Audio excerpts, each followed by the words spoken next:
الف لام میم احسب الناس ان یترکوا ان یقولوا آمنا وہم لا یفتنون، کیا انسان کلمہ پڑھ لینے کے بعد آزمایا نہیں جائے گا؟ کیا یہ پرکھا نہیں جائے گا؟ وہم لا یفتنون، کیا فتنے اور آزمائش میں نہیں ڈالا جائے گا؟ تو صرف کلمہ پڑھ لینا یہ تو مسلمان ہو جانا ہے، ایمان تو ایک الگ شے کا نام ہے۔ حضور علیہ الصلوۃ والسلام کے پاس ایک جماعت آئی اور آ کے انہوں نے کلمہ پڑھا اور باہر نکل کے کہنے لگے آمنا، ہم سب ایمان لے آئے۔ تو فوراً اللہ تعالیٰ نے قرآن اتارا، قل، کہو میرے نبی، لم تؤمنو، تم ایمان نہیں لائے، ولیکن قولوا اسلمنا، یہ کہو کہ ہم اسلام میں داخل ہوئے ہیں۔ پتہ چلا کہ اسلام ایک الگ شے ہے، ایمان ایک الگ شے ہے۔ اسلام میں داخل ہوا جاتا ہے اور ایمان انسان میں داخل ہوتا ہے۔ تو اس لیے اس ایمان کو دلوں کے اندر راسخ کرنا یہ ایک الگ فعل ہے اور ایک الگ محنت ہے۔ تو قرآن کی وہ آیت اتری، قل، کہو میرے نبی، لم تؤمنو، تم ایمان نہیں لائے، ولیکن قولوا اسلمنا، یہ کہو کہ ہم اسلام میں داخل ہوئے ہیں۔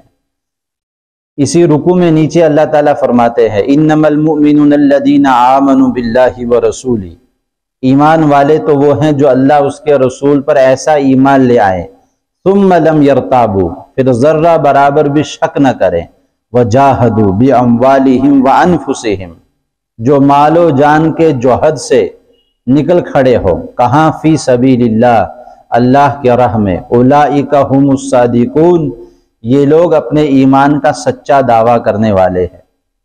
ذرا آپ سوچیں کہ ایمان کو مشروط بیان کیا گیا ہے، یہ ہوگا تو یہ پایا جائے گا۔ جب شرط پائی جاتی ہے تو مشروط پایا جاتا ہے، کہ جب یہ پایا جائے گا تو جا کے ایمان پایا جائے گا۔ تو ایمان کو مشروط بیان کیا ہے۔ ایمان تو دلوں کے اندر اترنے والی شے کا نام ہے، کہ اللہ تعالیٰ کی ذات پر یقین کا آ جانا، جنت و جہنم جس کو نہیں دیکھا ہے وہ یقین میں اتر جانا، یہ تو ایک محنت کش کام ہے۔ اسی لیے صحابہ فرماتے تھے کہ ہم نے ایمان کو سیکھا ہے، ہم نے ایمان کو سیکھا ہے۔ آپ صلی اللہ علیہ وسلم نے فرمایا جددوا ایمانکم، ایمان کو تازہ کرو۔ صحابہ نے پوچھا وَكَيْفَ نُجَدِّدُ ایماننا، ہم ایمان کو کیسے تازہ کریں؟ قَالَ أَكْثِرُوا مِن قَوْلِ لَا إِلَٰهَ إِلَّا اللَّهُ، کلمے کو کثرت سے کہو۔ یہاں پہ عربی گرامر کے اعتبار سے کہنا کہا ہے، قَالَ کا لفظ ہے، قَرَأَ يَقْرَأُ پڑھنے کو کہتے ہیں، قَالَ يَقُولُ کہنے کو کہتے ہیں۔ تو آپ علیہ السلام نے فرمایا کہ کلمے کو کثرت سے کہتے رہا کرو۔ ایک تو یہ ہے کہ تسبیح لے کے کونے میں آپ پھیرتے رہو، اس کا الگ ثواب ہے، زمین و آسمان کے درمیان کی خلا جو ہے وہ بڑھ جاتی ہے نیکیوں سے، جنت کے اندر درخت لگ جاتا ہے، اور دیگر کئی سارے فضائل ہے۔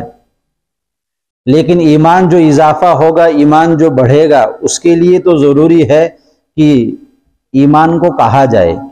اور ایک حدیث کے اندر ہے کہ ایمان کو ایسا کہو کہ لوگ تمہیں دیوانہ مجنون کہے۔ اب آپ ہی بتائیں کہ اگر کوئی شخص تسبیح لے کے بیٹھ جائے تو اس کو کون دیوانہ مجنون کہے گا؟ اس کو تو کہیں گے کہ پیر ہے، بزرگ ہے، درویش ہے، کتنا ہی اچھا آدمی ہے اور پہنچی ہوئی شخصیت ہے۔ تو دیوانہ کسے کہیں گے؟ کہا جب تم اللہ کی مخلوق کا انکار کر دو گے، جب تم یہ کہو گے کہ گائے دودھ نہیں دیتی، بتاؤ گائے دودھ دیتی ہے؟ اس کے تھن کاٹو تو خون نکلے گا، دودھ نہیں نکلے گا۔ زمین غلہ نہیں دیتی، بتاؤ کہ زمین غلہ دیتی ہے؟ زمین غلہ نہیں دیتی۔ کیا آپ مٹی کو کھودیں گے تو کیا ہوگا؟ زمین کو کھودیں گے تو مٹی نکلے گی، غلہ نہیں نکلے گا۔ تو پتہ چلا کہ زمین غلہ نہیں دیتی، یہ اللہ کا امر ہے، اللہ کا حکم ہے کہ اللہ کے حکم سے غذائیں زمین کے اندر سے پھوٹ پھوٹ کے باہر نکلتی ہے۔ یہ سارا کائنات کا رب کرتا ہے، اس کے امر سے اور اس کے حکم سے چلتا ہے۔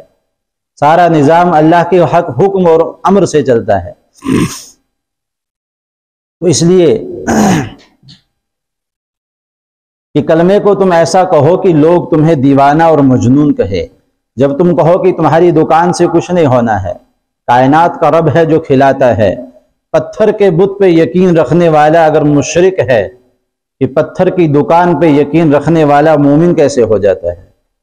اگر کاغذ کے بت پہ یقین رکھنے والا مشرک ہے تو کاغذ کے جیب میں رکھے ہوئے نوٹ پہ یقین رکھنے والا مومن کیسے ہو جاتا ہے؟ اس لیے ایمان کو سمجھنا پڑے گا، کہیں ایسا نہ ہو کہ ہم دھوکے میں ہو، ہم نے کلمہ پڑھ لیا ہے اور ہم یوں سمجھے کہ ہم کامیاب ہو جائیں گے۔ ایمان کو سیکھنا پڑے گا، دلوں کے اندر اس یقین کو بسانا ہے۔ اور جو لوگ یہ کہتے ہیں کہ بن دیکھے خدا کو مان لیتے ہیں، بن دیکھی جنت کو مانتے ہیں، بن دیکھے جہنم کو مانتے ہیں، بن دیکھے پل صراط کو مانتے ہیں، ہزاروں چیزیں دنیا میں ایسی ہے جو لوگ جس کو بن دیکھے مانتے ہیں، بن دیکھے ان پہ یقین رکھتے ہیں۔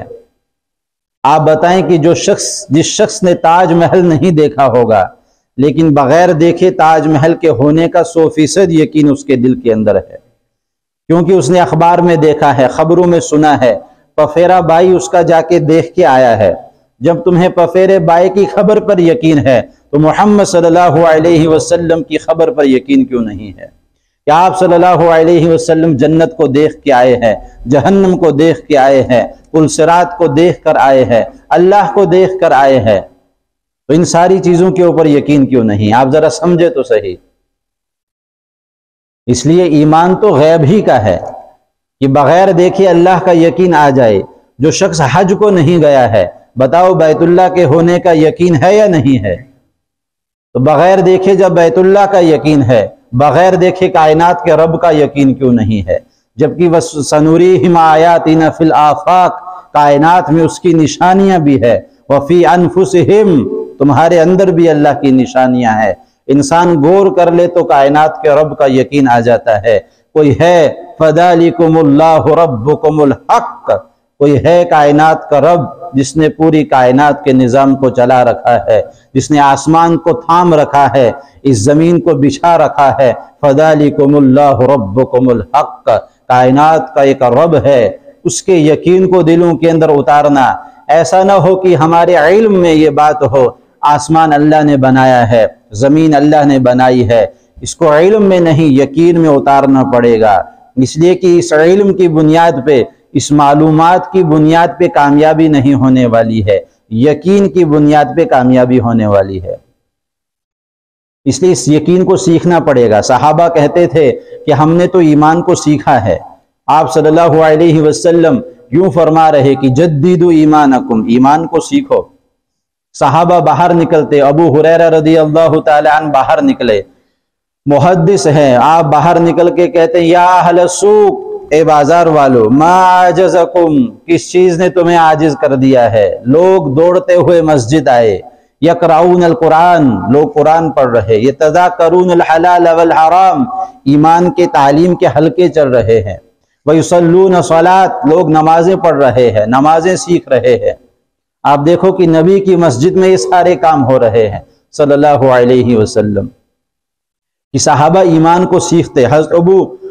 حضرت عمر رضی اللہ تعالیٰ عنہ کھڑے ہو کے کہتے اجلس بنا نؤمن ساعتن، آؤ بیٹھو تھوڑی دیر ایمان کی بات کرتے ہیں۔ اجلس بنا نؤمن ساعتن، تھوڑی دیر بیٹھو ہم ایمان کو سیکھ لیں۔ وہ گشت کرنے جاتے ہیں، حضرت ابو ہریرہ گشت کر رہے ہیں، یا اہل سوق، اے بازار والو آ جاؤ۔ اب دیکھو صحابہ ان الفاظ کے ساتھ پکار رہے، اجلس بنا نؤمن ساعتن، تعال بنا، قم بنا، کہ وہ سارے کے سارے الفاظ جو آج بھی استعمال کیے جاتے ہیں، صحابہ کے ہاں بالکل یہی محنت ہوا کرتی ہے اس ایمان کو سیکھنے کے لیے۔ اس لیے ہم کسی دھوکے میں نہ ہو کہ ہم نے کلمہ پڑھ لیا ہے۔